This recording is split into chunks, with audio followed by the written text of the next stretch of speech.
Hi guys, in this video I'll show you how to remove password in Windows 10.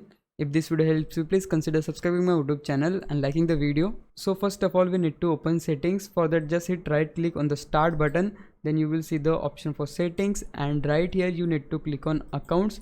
And now you can see here my account is signed in with the Microsoft account, so that I cannot use my PC without password. So first of all we need to convert it into local account, or you can say I need to sign in with the local account.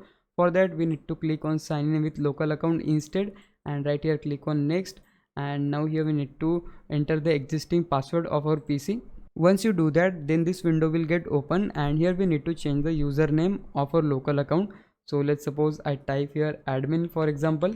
So you can just choose according to you. And now in these three boxes, which is new password, confirm password and password hint, we are not going to fill anything because we want to remove the password, so we just need to leave them blank.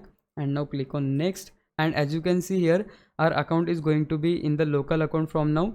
So we just need to click on sign out and finish. And once you do that, you will see that your PC is now restarting, and once your PC restarts you will see that they are not asking for the password anymore, and it is that easy to remove the password in Windows 10. Now it's your time to repay me. For that you can just subscribe my YouTube channel, I would really appreciate it. For now, thanks for watching. Bye bye.